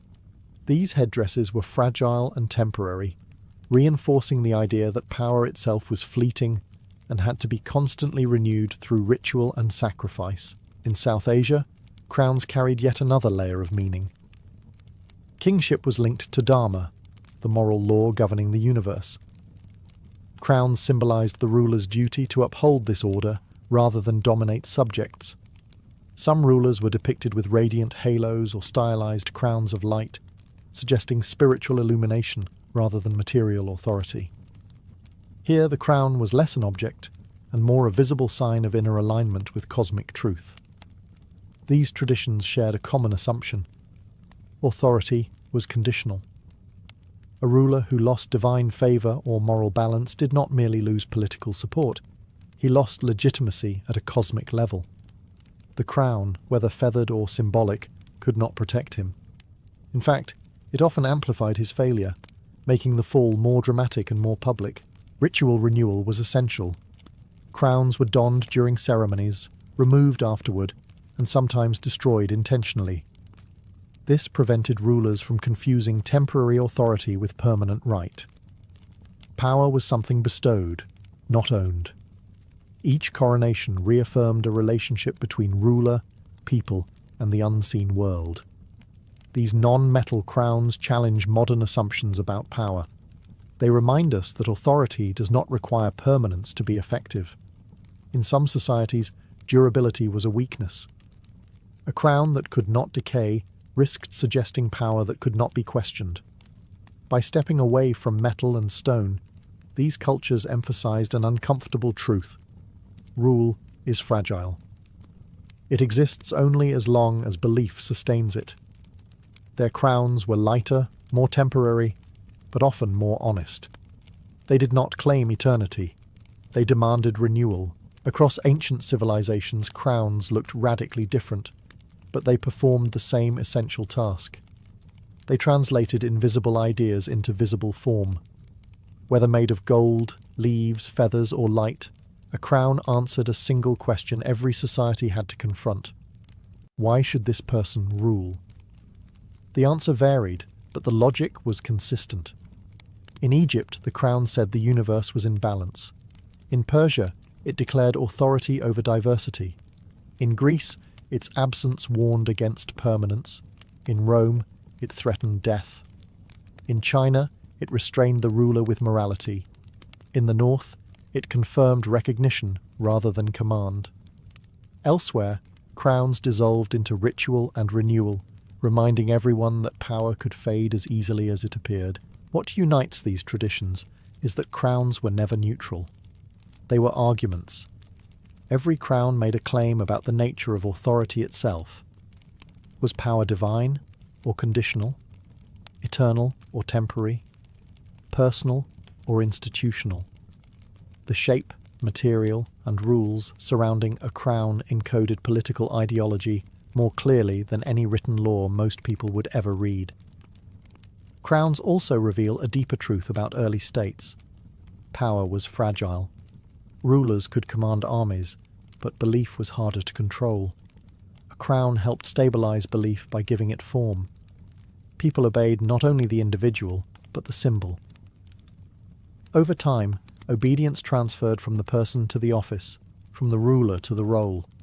That shift made empires possible, yet crowns also carried risk. When symbols outgrew reality, they became liabilities.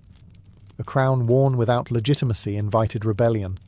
A crown worn too boldly exposed fear beneath authority. History is full of rulers who learned too late that symbols demand consistency. Once belief cracks, the crown becomes decoration, and decoration cannot rule. Perhaps the most important lesson is this. Crowns did not create power. They condensed it. They worked only when supported by institutions, belief systems, and social consent. Where those collapsed, crowns fell with them, sometimes literally. In the end, ancient crowns were mirrors. They reflected what societies believed about hierarchy, justice, and the limits of human authority. Strip away the gold and feathers, and what remains is a shared human problem. How to justify obedience without relying on force alone. Crowns were one solution. Not perfect, not universal, but powerful enough to shape civilizations, and fragile enough to remind us that rule, like belief, must always be maintained. The Great Wall of China was never conceived as a single continuous monument. It began as an idea born of fear, geography, and fragmentation. Long before China became one empire, it was a landscape of rival states, each guarding its borders against neighbours and nomadic raiders. These early defences were modest: packed earth ramparts, trenches, wooden fences. But they established a pattern that would endure for centuries. The wall did not start as a symbol. It started as a reaction. In the northern plains, borders were fluid and vulnerable. Horse-mounted raiders could move faster than armies, striking deep and vanishing before retaliation arrived. Walls offered something armies could not: delay. Even a low embankment could slow horses, funnel movement, and give defenders time to respond. These early barriers were not meant to stop invasions outright. They were meant to shape them.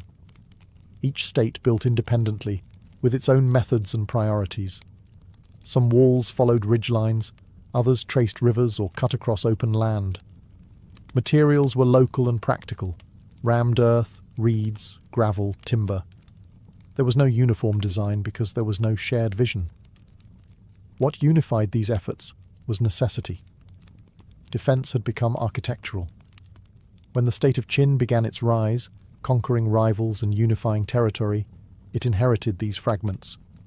Rather than dismantle them, Qin connected and expanded them. This was not done out of aesthetic ambition. It was a strategic decision. The northern frontier remained exposed, and the newly unified empire could not afford instability so soon after its creation. Walls that once divided Chinese states were repurposed to separate the empire from the steppe. This transformation marked a shift. The wall was no longer about local survival. It became an imperial boundary. Labour was mobilised on a scale previously unseen. Soldiers, conscripts, convicts, and peasants were sent north to reinforce, extend, and connect defences. The work was brutal, often deadly and relentless. Yet the logic was clear. An empire needed edges. What emerged was not a single wall, but a system, a landscape engineered for defence. Watchtowers, signal fires, garrisons, and supply routes followed. The wall became infrastructure rather than architecture. It was built to be used, repaired, and rebuilt. By the time later generations spoke of the Great Wall, they were referring not to a moment of construction, but to a tradition of responding to threat with earth and stone, a tradition that would stretch across dynasties, centuries, and countless human lives. When the Qin state completed the unification of China, the wall entered a new phase, one defined by scale, speed, and human cost. Under Qin Shi Huang, defence was no longer a regional concern. It was an imperial obsession. The northern frontier represented the only direction from which the newly unified state could be seriously threatened, and Qin leadership responded with uncompromising force. The emperor ordered existing walls to be linked, reinforced, and extended into a continuous defensive line. This was not a symbolic project meant to inspire loyalty. It was a logistical command driven by fear of nomadic confederations beyond the steppe. Speed mattered more than comfort. Durability mattered more than lives. Labour was extracted on an unprecedented scale. Hundreds of thousands of people were sent north. Soldiers, peasants, prisoners, political enemies. Many were conscripted for years at a time. Families were broken apart. Villages lost their working populations. The wall rose not because the empire was rich in resources, but because it was ruthless in mobilizing bodies. Construction methods reflected urgency. Builders used rammed earth techniques, layering soil, gravel, and reeds into hardened masses. Stone was used where available, but earth dominated. The wall was shaped by the land itself, following ridges and choke points to maximize defensive advantage while minimizing material transport. This was not engineering elegance. It was enforced efficiency. Life on the wall was harsh. Workers faced extreme cold, hunger, exhaustion, and disease. Many died and were buried near the construction zones, giving rise to later legends that the wall was built atop human bones. While exaggerated, these stories captured a truth. The wall consumed lives as readily as it consumed earth. The Qin state justified this cost through ideology. The emperor ruled by absolute authority, and individual suffering was considered irrelevant next to imperial survival. The wall became a physical expression of that worldview. It was long, unyielding, and indifferent to those who built it. Ironically, the Qin dynasty itself was short-lived. Rebellion followed soon after the emperor's death, fueled in part by the very labour demands that made the wall possible. Yet the structure endured. Later dynasties inherited not only the wall's foundations, but its logic. Once an empire builds a boundary of this scale, it becomes difficult to abandon it. The Qin phase of the Great Wall set a precedent. It proved that the state could reshape geography through command alone. It also revealed the cost of doing so. From this point forward, the wall would never be just stone and earth. It would always be remembered as a monument built by power and paid for by people. After the fall of the Qin dynasty, later rulers inherited a harsh lesson. Walls alone do not defend an empire. The early Qin fortifications had been impressive in scale, but they were brittle without sustained support. Under the Han dynasty, the Great Wall evolved from a blunt barrier into a living system, one designed to observe, communicate, and control space rather than simply obstruct it. The Han faced the same northern threats, particularly mobile steppe groups who could outmaneuver static defences. Instead of relying solely on height and thickness, Han planners expanded the wall's supporting infrastructure. Watchtowers rose at regular intervals, positioned for long-distance visibility. From these towers, soldiers scanned the horizon for movement, dust clouds, and smoke.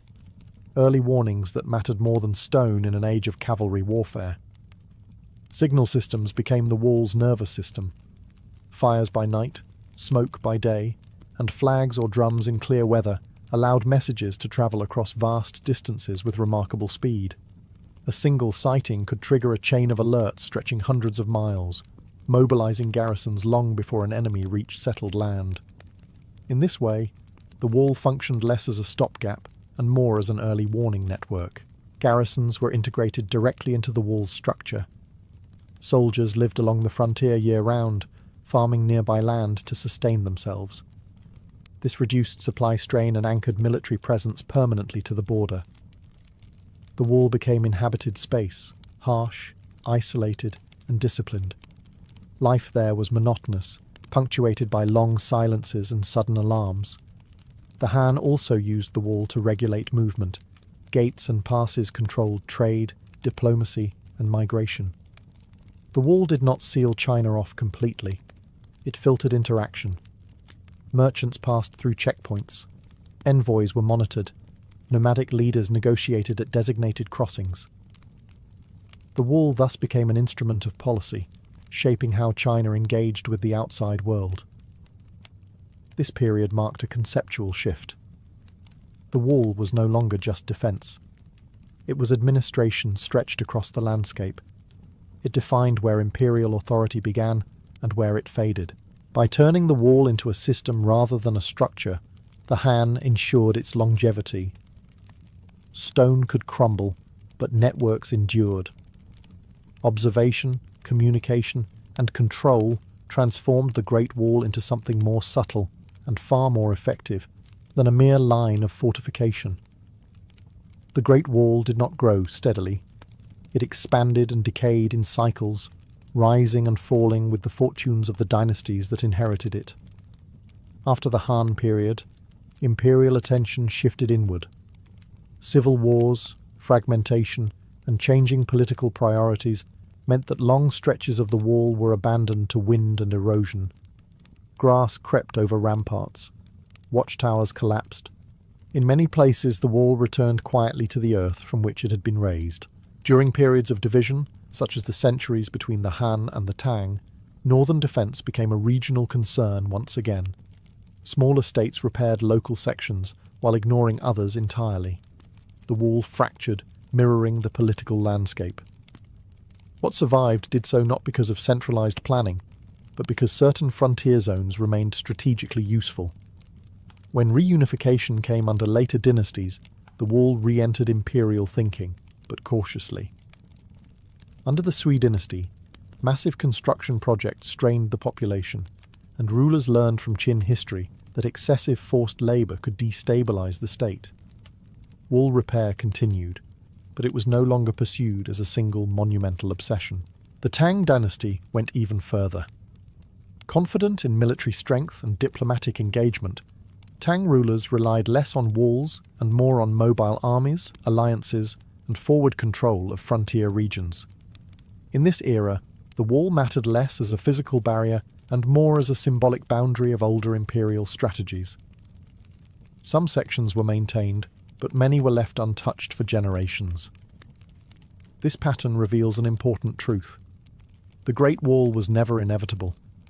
It expanded when rulers felt insecure and receded when they felt confident.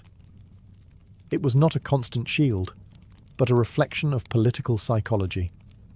Strong dynasties preferred flexibility. Weaker ones preferred stone. Environmental forces continued their work regardless of imperial intention. Wind, rain, and freeze cycles reduced earth walls to low ridges. Only in areas where later dynasties rebuilt in stone did the wall retain visible form. Elsewhere, it survived only in records, local memory, and legend. By this point, the wall had become something paradoxical. It was ancient, yet unfinished. Vast, yet inconsistent. Powerful in reputation, yet uneven in reality. Each dynasty chose how much of it to inherit and how much to ignore. The Great Wall was not one decision repeated forever. It was a conversation across centuries between fear, confidence, and the limits of state power. The Great Wall reached its most recognizable form under the Ming dynasty, not because the threat was new, but because the fear was renewed. After the collapse of the Mongol-led Yuan dynasty, the Ming rulers inherited an empire deeply scarred by foreign rule. The northern frontier, once governed from Beijing by steppe elites, was now a source of anxiety rather than expansion. For the Ming, the wall was no longer optional. It was a statement of separation. Unlike earlier dynasties that relied heavily on earthworks, the Ming rebuilt the wall in stone and brick. This was a deliberate shift. Stone endured where earth eroded.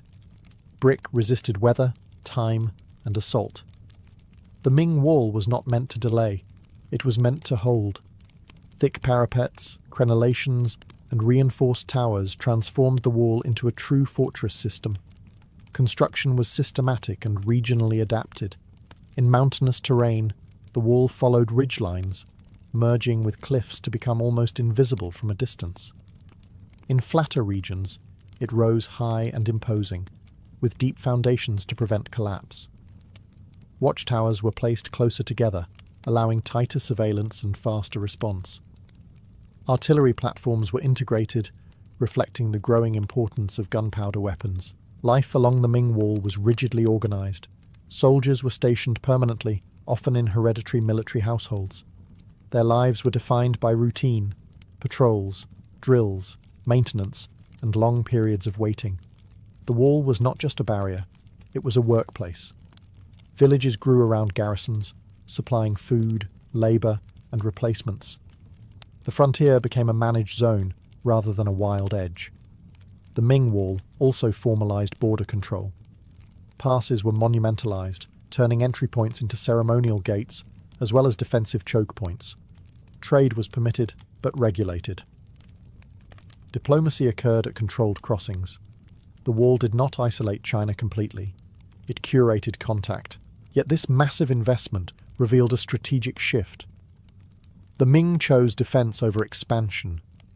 Rather than projecting power outward, they hardened the boundary inward. The wall became a psychological reassurance as much as a military asset. It's said that the empire knew where it ended and intended to stay there. This version of the Great Wall is the one most remembered today.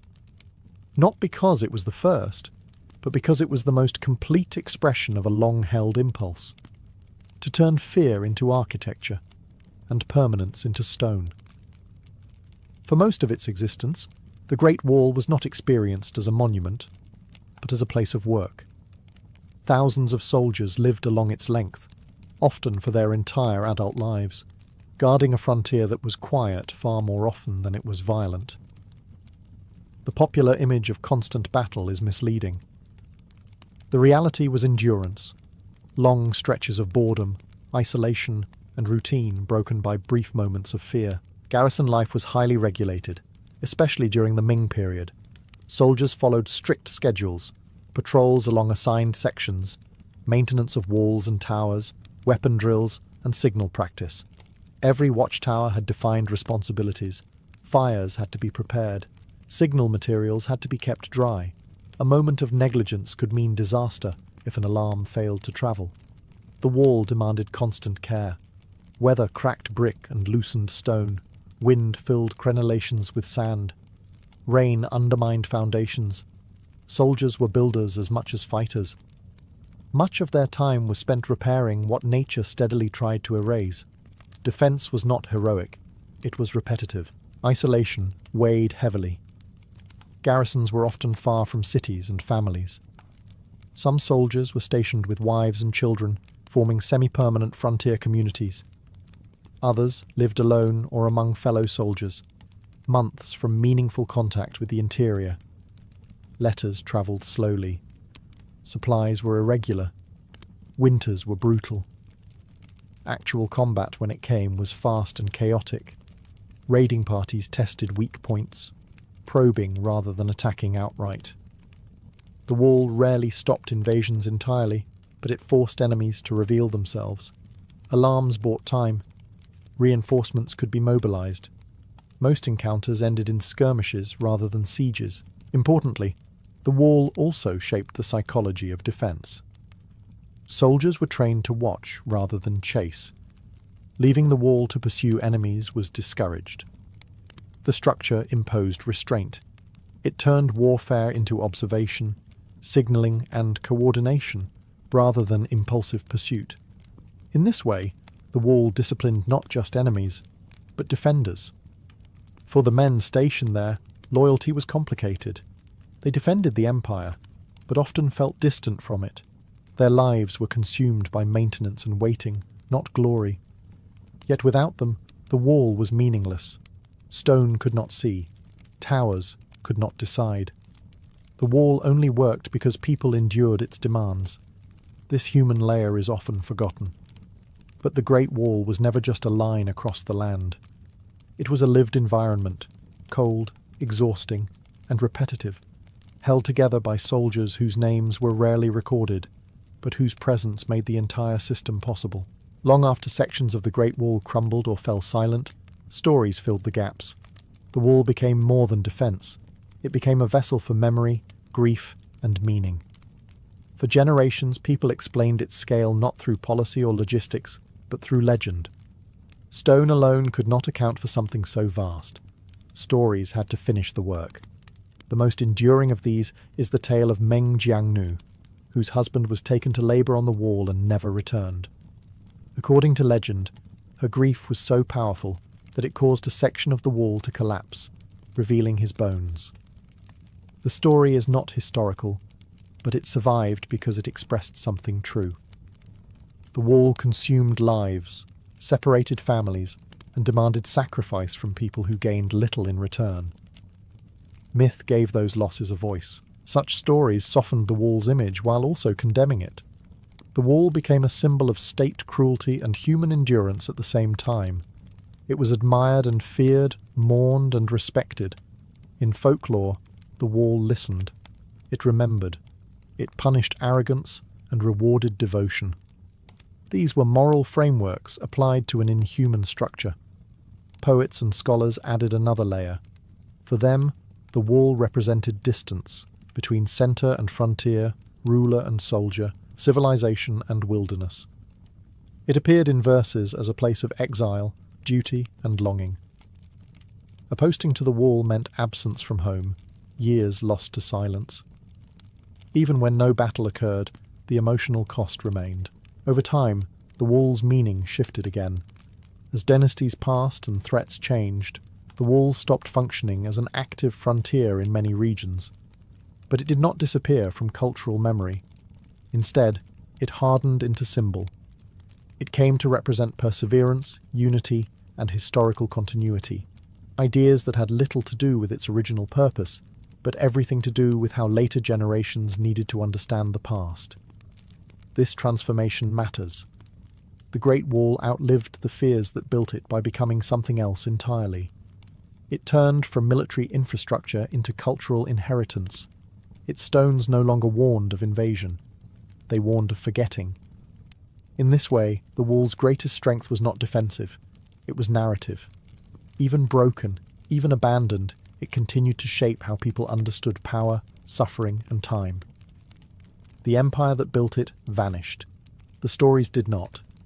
And so the wall endured, not only across the land, but across imagination. For all its scale and symbolism, the Great Wall was never an impenetrable shield. It was a tool, effective under certain conditions, fragile under others. Its greatest weakness was not height or thickness, but dependence. The wall only worked when the state behind it was strong, coordinated, and willing to sustain it. When those conditions faltered, stone offered little protection. By the late imperial period, especially under the Qing dynasty, the wall's strategic value diminished sharply. The Qing rulers themselves originated from beyond the wall. They did not conquer China by smashing through fortifications, but by passing through gates opened by political collapse, corruption, and betrayal. The lesson was brutal and clear. Walls do not stop enemies invited inside. Even earlier, nomadic forces had repeatedly bypassed or neutralized the wall. They bribed guards, exploited poorly defended passes, or simply went around unfinished sections. The wall was strongest where the state was present, and weakest where attention waned. In times of famine, rebellion, or fiscal strain, maintenance collapsed, towers emptied, signals failed. The wall remained, but it was hollow. This exposed a deeper truth. The Great Wall was never a substitute for diplomacy, military readiness, or internal stability. It amplified strength, but could not replace it. When the court was unified and responsive, the wall functioned as intended, delaying attacks, buying time, and shaping engagement. When the court fractured, the wall became a long reminder of lost control. By the 18th and 19th centuries, advances in warfare further eroded its usefulness. Artillery could breach stone. Modern logistics allowed armies to move around static defences. The wall became obsolete, not through destruction, but through irrelevance. It was still there, but it no longer decided outcomes. And yet, failure did not erase meaning. The wall's inability to protect the Qing did not diminish its historical weight. Instead, it reframed it. The Great Wall came to symbolize the limits of defensive thinking. The idea that security could be achieved through barriers alone. History suggested otherwise. Empires that relied too heavily on walls often did so when confidence was already slipping. The wall was a response to fear, not a cure for it. Its failures were not architectural, they were political. In this sense, the Great Wall's collapse as a defensive solution was also its final lesson. Power does not endure because it builds higher walls. It endures because it manages people, resources, and legitimacy. When those fail, Even the longest wall in the world becomes just another road for history to walk across. By the time the Great Wall ceased to function as a meaningful military system, it had already transformed into something far larger than its original purpose. What remained was not a defensive line, but a historical presence, stretching across mountains, deserts, and memory. The wall no longer defined where danger began, it defined where history had passed. What makes the Great Wall remarkable is not that it worked perfectly, but that it was attempted at all. Few states in human history tried to hold geography itself in place for centuries. The wall represents an ongoing argument between land and authority, between movement and control. Each dynasty that repaired or extended it believed briefly that permanence could be engineered. In reality, the wall never froze the world outside it. Cultures crossed it, armies crossed it, ideas crossed it. What the wall did was slow, channel, and record those crossings. It left scars on the landscape where politics met terrain. Those scars are still visible today. Over time, the meaning of the wall inverted. What began as a boundary between inside and outside became a symbol of collective identity. The wall came to represent endurance, continuity, and scale, qualities valued by later generations far removed from the fears that built it. Tourism replaced patrols. Photography replaced watchfires. The wall shifted from instrument to inheritance. This transformation also softened its brutality. The forced labour, deaths, and suffering that made the wall possible faded into abstraction. Stone remained. Names did not. The wall became admirable partly because its cost was no longer visible. That distance is uncomfortable, but honest. Monuments often survive because their human price does not, and yet the wall still teaches. It teaches that states respond to insecurity with construction. That fear can be poured into architecture. That power often prefers solidity over flexibility, even when flexibility would serve it better. The wall shows both ambition and limitation in the same line of stone. In the end, the Great Wall did not protect China forever. But it did something rarer. It preserved a record of how long an empire tried. It marks centuries of decision-making, labour, and belief layered one atop another. The wall stretches on, broken and whole at the same time. No longer guarding an empire, it guards a question instead: how far humans will go to feel secure, and what they leave behind when security proves temporary.